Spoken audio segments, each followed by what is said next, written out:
그 다음에 의무 소방 제도가 시행이 됐네요. 이게 지금은 없었는데 이게 신설된 거예요. 그래서 부족한 소방 인력을 지원하기 위해서 소방 업무를 보조하는 의무 소방원 제도가 새해부터 시행된다. 의무 소방원은 지원자 중에서 선발, 현역병으로 입영하여 기본 군사교육과 소방학교의 소방 전문 교육을 받은 후 전국의 소방관서에 배치되어 복무를 하게 된다. 복무 기간은 28개월이며 복무를 마친 사람은 현역 복무를 마친 것으로 간주한다. 이렇게 돼 있어요. 그래서 지금 어떻게 보면 공익이나 이런 것들도 이제 복무를 못하는 사람들이 복무를 할 수 있게끔 그 영역을 넓혀준 거잖아요.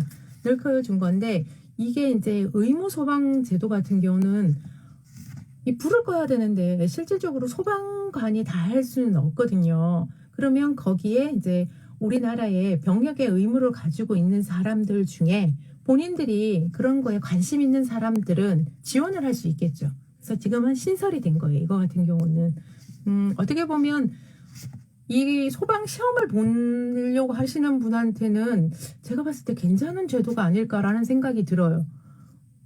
소방관을 하려고 했는데 업무 같은 거를 잘 모르고 있었다가 뭐 이렇게 해서 경험을 쌓고 거기에서 또 많은 분들의 그 정보나 이런 것들을 알게 되면 괜찮을 것 같아요. 그래서 지금 보면 새해에 달라지는 병영 병무 행정이 자 어떤 게 있느냐.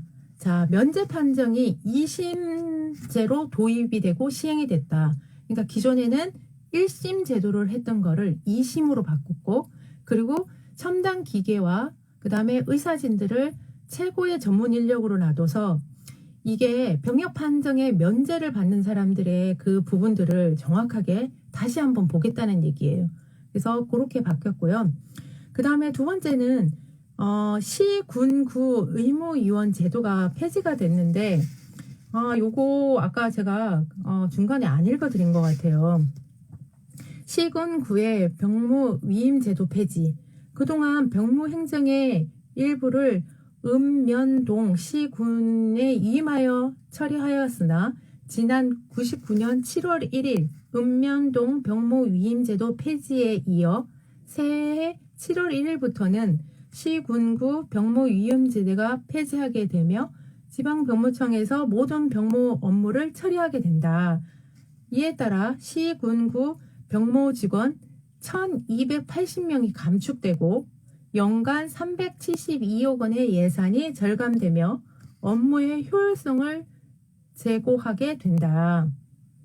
시군구 병무 조직 폐지에 따른 국민의 불편을 해소하기 위하여 각종 민원 신청 절차를 간소화하고 민원 서류 접수 창구도 우체국, 농협으로까지 확대하며 병무상담 콜센터를 설치 운영한다. 이렇게 얘기하고 있어요. 이게 어떻게 보면 공익, 그러니까 사회복무요원이 4급이에요. 4급인데 이거를 중앙에 센터를 두지 않고 시, 군, 구에 각각의 위임을 했던 거예요. 그러다 보니까 사고가 되게 많이 났죠. 사고가 많이 나다 보니까 이거를 아예 통합을 시킨 거예요. 통합을 시켰고 거기에서 일하던 분들이 다 지금 보면 감축이 된 거죠. 인원이. 그래서 예산도 절감을 하면서 감축을 시키게 됐는데 이게 이제 어떤 부분이 이제 조금 있냐 그러면 이게 이제 그 기존에 했던 일들이 센터로 오면서 이 접촉하는 그런 것들이 이제 많이 줄어들게 되잖아요. 그래서 민원 신청 같은 거를 이제 콜센터 같은 거를 운영을 하면서 이제 전화 상담으로 이제 이게 돌린 거죠. 어떻게 보면. 그리고 접수하는 그런 창고 같은 것도 우체국 하나만 했던 거를 농협까지 해가지고 그걸 확대시키고 인력은 간축을 하면서 지금에 있는 시스템에 어떻게 보면 업그레이드를 시킨 것 같아요. 이게 제가 군생활을 해봐도요. 병력 관리를 이원화를 시켜서 여러 명이 하잖아요. 통제가 안 돼요. 이게 사공이 많으면 이게 배가 산으로 간다고 하잖아요. 그러면 이게 통제가 안 되기 때문에 어떻게 보면 이거를 하나에 두고 이제 시행을 하는데 시행이 어떻게 될지는 모르겠지만 일단 체계적으로 잘 잡으면 이것도 괜찮은 방법일 거라는 생각이 드네요. 보니까. 그래서 달라지는 방역제도에 시군 병무 위임 제도가 폐지가 된다. 이 부분이 있어요. 그리고 아까 말씀드린 기초의과학 전공자 전문 연구요원 편입이 가능하다. 이거는 의과 대학생들이 기존에는 이 부분을 할 수 없었는데 이제부터는 할 수 있다. 그래서 의과 대학생의 나이를 27세에서 28세로 연장해줬다. 그래서 석사학위를 취득을 하게 되면 전문 연구위원 편입을 해서 복무를 대체하는 거예요.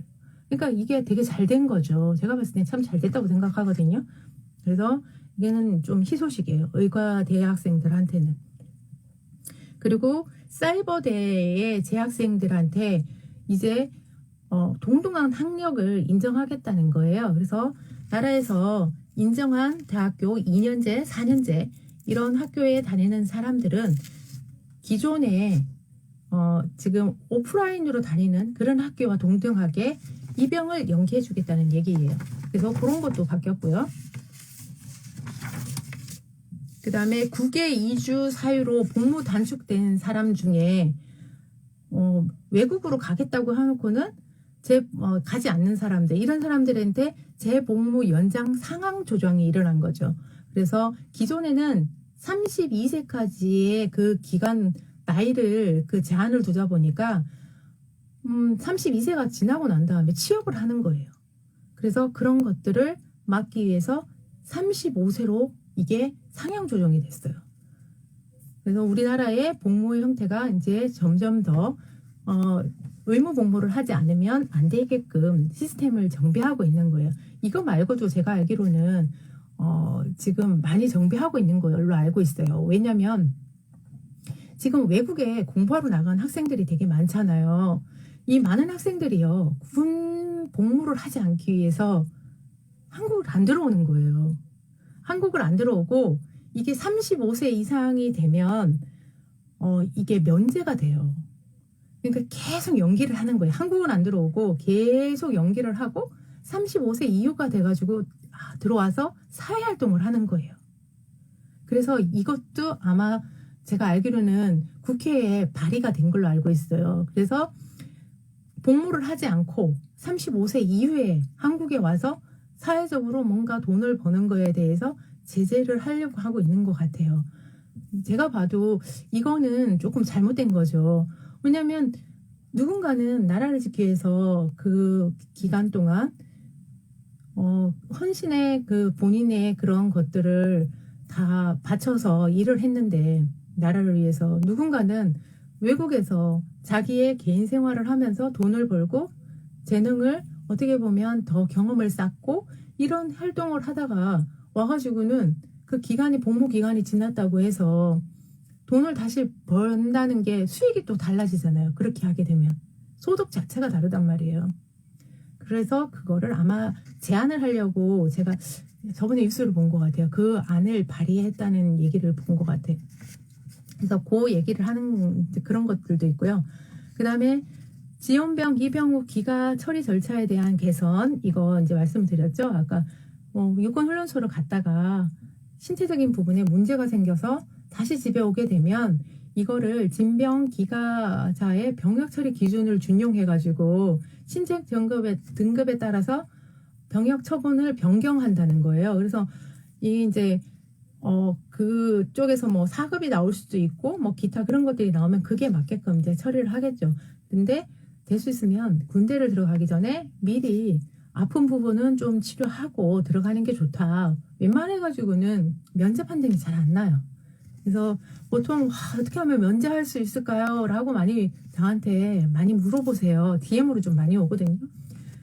안 돼요. 그냥 복무시키시는 게 제가 봤을 때는 좋을 것 같다는 그런 말씀 많이 드려요. 그래서 하여튼 그런 게 있고요.